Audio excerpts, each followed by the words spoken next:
In Italy in around 1969 or 1970, Kaiser Adolf went into a gay bar with some of his Italian acquaintances. He was not allowed to mention who he was or use his real name, so whenever he went out, whoever he was with usually brought him up in conversation to see what people said. He thought it was mind-numbingly boring. So, someone brought his name up in front of some tourists from Switzerland, who did not know who he was. I want to make it clear here that Switzerland had a dossier on my great-grandpa at the time, covering his semen being stolen in 1906, including photographs of the hospital etc., through to details of the children and descendants. Depending on where you went, you could ask to see it in the right venue and be given a look at it. In bars and clubs etc. The tourists from Switzerland started chatting anecdotes and laughing whilst Kaiser Adolf sat quietly listening, having a few drinks. One tourist in particular seemed to take over the conversation and decided to repeat the entire dossier to the people Kaiser Adolf was in the bar with, in every detail he could remember, unaware that Kaiser Adolf was sitting there listening. He got as far as my mother's birth, where my mother etc. had been moved to live in the 1940s, Gippsland, and that she had gotten married when she was around 18 in Gippsland. He knew her first and middle name had been made up to remind Kaiser Adolf of his Jewish connections, implying that if he wasn't in a homosexual relationship with a Jewish man when he became Kaiser, things may have been different. Later expanded to imply there would not have been so many Jews killed after he was abducted. Jew's death marred regret. Judith Margaret. He did not quite get her adopted surname correct. He thought that muslin may have been a Jewish type of material or cloth and settled on that when he could not quite remember it exactly. He and his friends had a short debate about it, asking if muslin was Jewish material or something. They settled on Judith, middle name starting with M, surname starting with Ann. If you are interested, they had 2 letters wrong. My mother Judith was adopted by the Marslen family here in Gippsland. Kaiser Adolf took it all in, with an expressionless face and glazed over eyes, and was his usual like my fake life on television and the rewritten Mein Kampf, self about it. In the end he checked to see if there were publicly available records in Australia, out of pure boredom, that he could look at to see if he could find a marriage entry that included my mother, in around 1957 or 1958. He ended up getting access to the publicly available births, deaths and marriages records here in Australia for the state of Victoria. He looked through them for the relevant years with skeptical, thoughts, methodically, town by town, looking for a marriage that involved M, Judith M, with the rest of the details in his handy notepad. He found one entry and was shocked and flabbergasted. My mother Marslen, Judith Margaret, got married to my father Webb, Kevin George on the 3rd of May, 1958 in a town called Mo, Victoria, Australia.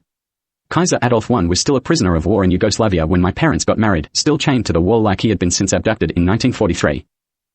The entry included a family home address at 27, Campbell Street, Yarragon, Victoria, Australia. A house my father Kevin bought when he was about 20 in 1950, which was stolen off me when he died in 2004. He did not meet my mother Judith until 1957, when she was 17. They got married 4 months after she turned 18. Her sole goal was to steal babies off him, nothing more. I would like to point out here that Switzerland and its organized crime types are not heroes because they stole Prince Adolf's semen when he was 17 in that hospital, which was involved in me being Prince Imperial Sobrian of the Constitutional Monarchy of Germany now. People from Switzerland taking over the Italian mafia using the lies of 2 conmen pretending to be the same person, pretending to be a lawyer, pretending to be the executor of one of the estates left to me by my great-grandpa, to collect bribes, whilst illegally using the name Vincent Corleone, didn't help me in any way either. Kaiser Adolf took some time to think things over and decided that there was the possibility that my parents could have a technically eligible child under the Great-Grandchild Rule, but he would have to come to Australia to find out. He mulled it over some more. He had always wanted to come to Gippsland for a look, and it was the perfect excuse for a laugh. His decision to come here and check the address on record ended up being designed into his intellectual input for the Olympic venues for the 1972 München Olympics, particularly the main stadium. Those ideas were used and heavily modified by others with similar motives to the appearance of the Berlin Wall when it was completed after he escaped the prison in Yugoslavia. He decided to travel here to Australia for a laugh, some tourism, and a look. He invited his handyman employee Mr. Baggio along, to drive the car etc. Kaiser Adolf booked flights using his diplomatic asylum Italian passport under his other name Wolfgang, knowing he would be followed by Italian Secret Service agents, and arrived here in November 1971. Kaiser Adolf had no preconceived ideas about what he would find, only that if Mr. and Mrs. Webb really existed and were living in Gippsland, that he would have to try to talk to them about it without using his real name, just in case. Tough one. He thought it was probably an elaborately set-up prank. More elaborate than the usual, anyway. Kaiser Adolf planned the trip methodically. One of his main motivations was to visit the grave sites of members of my Hohenzollern royal family Constitutional Monarchy of Germany buried in Mo Memorial Cemetery. Mo is the place they are buried, the place Adolf was born, and the place my parents got married in May 1958. So, he was suitably bored suspicious. My mother Judith had somehow managed to get stuck at home with her husband Kevin pregnant at the time Kaiser Adolf confirmed his holiday plans. It was due to a miscalculation caused by bulk seafood being available whilst he was on holidays in Lakes Entrance in East Gippsland. She jumped him one night to attempt to get pregnant again, and then stayed for the seafood for a while because he wasn't around much.